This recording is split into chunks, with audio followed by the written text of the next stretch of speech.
Yang ketiga adalah ajakan-ajakan. Ajakan merupakan inti dari teks persuasi yang di dalamnya dinyatakan dorongan kepada pembaca atau pendengarnya untuk melakukan sesuatu. Yang keempat atau terakhir yaitu penegasan kembali.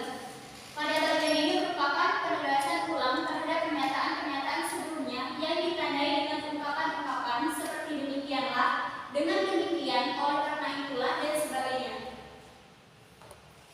Berikutnya adalah kaidah pembahasan teks persuasi. Yang pertama itu ada kata ajakan. Kata ajakan biasanya ditandai dengan kata ayo, mari, marilah, ayolah, dan lain sebagainya.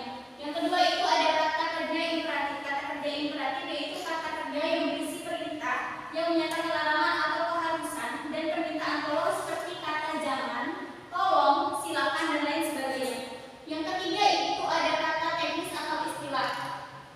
Kata teknis atau istilah merupakan istilah khusus pada bidang tertentu yang berkaitan dengan topik yang dibahas. Contoh pada bidang pendidikan yang berkaitan dengan pendidikan seperti guru, siswa, kurikulum, dan lain sebagainya.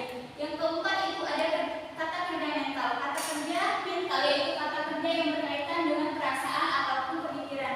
Biasanya ditandai dengan kata berpendapat, menyimpulkan, diharapkan, dan lain sebagainya. Dan yang terakhir ada konjungsi argumentatif. Konjungsi argumentatif ini biasanya disamakan dengan konjungsi kausalitas, di mana konjungsi ini berkaitan dengan hubungan sebab akibat. Biasanya ditandai dengan kata karena, jika, sebab, dan lain sebagainya. Yang terakhir yaitu langkah-langkah menyimpulkan isi teks persuasi. Yang pertama itu membaca keseluruhan isi teks persuasi. Yang kedua, setelah kita membaca keseluruhan, kemudian kita mencatat bagian-bagian penting dari isi teks persuasi yang telah kita baca sebelumnya. Yang ketiga, memahami hubungan logis antar bagian teks. Dan yang terakhir, merumuskan simpulan akhir atau membuat simpulan atau ringkasan dari teks persuasi yang telah kita baca. Di sini adalah contoh teks persuasi di mana pada paragraf pertama itu merupakan bagian pengenalan isu. Bagian kedua, paragraf kedua itu merupakan rangkaian argumen. Paragraf berikutnya yaitu pernyataan ajakan.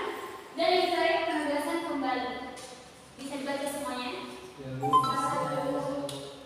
Bisa dimengerti sampai sini? Ya, Bu, bisa, Bu.